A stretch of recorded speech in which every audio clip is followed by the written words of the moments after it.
ఇంత చేస్తుంటే షాలేం రాజు గారు పారిపోయారంట. ఎంత హాస్యాస్పదం అంటే, రాత్రి నేను మా ఇన్నోవా కారు ఉంది మినిస్ట్రీది, అది ఎక్కువ అన్న తిరుగుతారు. ఆ కారు తీసుకొని నేను వేరే ఊరు వచ్చా. నేను అనుకున్నా ఇవి చూసేసి షాలేం రాజు గారు బెంగళూరు పారిపోయారు. అబ్బో ఈ దొప్పది అని అనుకున్నాను. నేను అనుకున్నది జరిగింది. మా వాళ్ళతో కూడా అన్నా, ఇక్కడ ఉన్న వాళ్ళతో, చూడ ఎలా. ఇంకా అంతేకాదు, మా సీమోన్ గారు ఉన్నారు, వాళ్ళ ఇంటికి వెళ్తే అటు నుంచి ఈ పిచ్చి కుక్కలు, ఈ గజ్జి కుక్కలు ఉన్నారు కదా, ఈ పోరంబోకులు, ఇసుకర యోధాలు, మేము యాడికి వెళ్తున్నామని ఇద్దరు పిల్లల్ని బైక్ మీద ఇచ్చి పంపించారు. నేను అప్పుడు అనుకున్నా, మేమేం చేసి అడిపోయి ఇటు కోటపకొండ రోడ్డుకి తిరిగి వెళ్ళి, ఓహో షాలేం అన్న దాంట్లో ఉన్నాడు కావాలి వెళ్ళిపోతున్నాను. అరే సోది పోరంబోకులారా. చక్కగా ప్రార్థన చేసుకున్నాడు, పాటలు రాసుకున్నాడు, ఇంకా దేవుణ్ణి ఆరాధించి పెద్ద స్కెచ్ వేసి మేము ఇంకా వేల మంది దైవజనులు ఎలా తయారు చేయాలని దాని మీద ఉండి స్థలాలు చూడటానికి ఆయన ఇంకా చిలకలూరుపేటలో ఉన్నారు. సోదరులారా, అరే షాలేం రాజు గారు మీకు అర్థం కాలేదు కదా ఇంకా. అంటే ఈ విధంగా మీ పైశాచిక ఆనందం పొందుతున్నారా? షాలేం రాజు గారు పారిపోయారు. వామ్మో, ఆహా, ఈ దుంపలేగా. పరిశుద్ధాత్మ కలిగిన దైవజనుడు రోషంగా, పౌరుషంగా, ధైర్యంగా ఉంటాడు దేవుని బట్టి. వాళ్ళు ఎదిరిస్తారు యెజబెల్ని, వారు ఎదిరిస్తారు పిలాతుల్ని. అర్థమైందా? వారు ఎదిరిస్తారు ఐగుప్తు ఫరో రాజుల్ని, వారు ఎదిరిస్తారు దైవ చిత్తానికి వ్యతిరేకంగా చట్టాలు తెచ్చే నెబుకద్నెజరుల్ని, దర్యావేషు లాంటి రాజులను ఎదిరిస్తారు. అది ఆ కోవాలో ఆయన ఉన్నారు. దేవుడి కృపను బట్టి మేము ఉన్నాం. ఈ మాత్రం దానికి పారిపోవాలి పనికి మనం.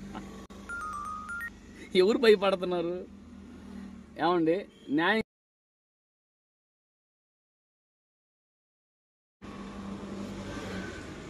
మీరు న్యాయంగా చెప్పండి, ఎవరు భయపడుతున్నారు?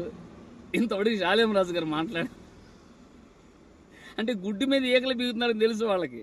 ఆయన పిచ్చి పిచ్చిగా నవ్వుకొని రాత్రి 11:30 దాకా చక్కగా మా పార్క్ ఉంది కదా, యానిమల్స్ పార్క్, ఆడ మా వాళ్ళతో ప్రార్థన చేసి కొన్ని దైవికమైన మాటలు చెప్పి, ఇంకా శత్రువుని మనం ఎలా ఎదుర్కోవాలి, ఈ సమాజాన్ని ఎలా కాపాడుకోవాలి, ఈ సమాజంలో 4th ఎస్టేట్ ముసుగులో 420 మీడియాను ఎలా మనం బజారుకు లాగాలి, ఎలాంటి రిజిస్ట్రేషన్ లేని, అక్రిడేషన్ లేని మీడియా రూల్స్ ప్రకారం రిజిస్ట్రేషన్ కానీ ఈ ఫేక్ మీడియా అన్నీ ఉన్నాయో వాటిని మనం ప్రజలకు హాని కలగకుండా వాళ్ళని మనం బట్టబయలు చేయాలి. పరిచయం ఇవన్నీ మేము రాత్రి 11:30-12 గంటలు దాకా ఉన్నాం. ఇంతలో మీడియాను చూసి పనికి మన రాజు న్యూస్ తెలుగు పోరంబోకు ఛానల్ పారిపోయామా? వీళ్ళు మమ్మల్ని 5 లక్షలు అడిగారండి. తాయి గదులే కానీ మీదే పారిపోయారండి. అమ్మో, అరెస్ట్ చేస్తుంటే గడగడ. పిచ్చినాయల్లారా, దేవుని సేవ అంటేనే చావుతో సమానంగా బతుకుతున్న వాళ్ళు మేము దేవుని కొరకు. నీలాంటి 420 మీడియా బ్లాక్మెయిల్ చేస్తే బెదిరి పారిపోవటానికి మేమన్నా బజార్ వాళ్ళమా? మేమేమో రోడ్ల మీద తిరిగి అడుక్కునే వాళ్ళమా? సమాజాన్ని మోసం చేసేవాళ్ళమా? కులాల పేరట, మతాల పేరట అడుక్కు తినే బెగ్గరగాళ్ళమా? Lord Jesus, lord Jesus, lord Jesus సేవకులమే. ఓకేనా? పిచ్చ పిచ్చకు నవ్వు వచ్చింది వీళ్ళు శాడిజం చూసి. నవ్వుకోండి, ఇంకా పెట్టుకోండి. మీరు ఆటేంటి నన్ను అడిగి చెప్పాను తమ్మునేల్లో షాలేం రాజు గారు పారిపోయారు, అరెస్ట్ రంగం సిద్ధం ఎందుకు? డైరెక్ట్ నేను షాలేం రాజు గారికి 2 సంఖ్యలు వేసి ఎట్టు పెడతాను, ఫోటో తీస్తా, చక్కగా పెట్టుకోండి. ఇదిగో ఇప్పుడే వచ్చిన ఫోటో, సంఖ్యలు వేసారని. మీరు నన్ను అడగని చెప్తాను. పనికి మాట్లారా మిమ్మల్ని అందరినీ ఎవరెవరు మాట్లాడి అన్ని ఛానల్స్ లిస్ట్ తీసాము. త్వరలో ఎవరికి జరగాల్సిన న్యాయం చట్టబద్ధంగా జరిగిద్ది. ఓకేనా? ఉంటానండి. మరి ఈ పనికి మొన్న గురించి నా టైం అరగంట సేపు వేస్ట్ అయింది.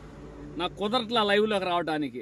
మళ్ళీ వచ్చి పనికి మొన్న వేరే వనితలు ఉన్నారు కదా కొంతమంది, మరిమ తల్లిని తిట్టినా, ఆడవాళ్ళని తిట్టినా స్పందించని, స్త్రీ జాతికి కళంకం తెచ్చే, స్త్రీ జాతికి అవమానం తెచ్చే, స్త్రీ జాతే కాని కొంతమంది ఉన్నారు కదా.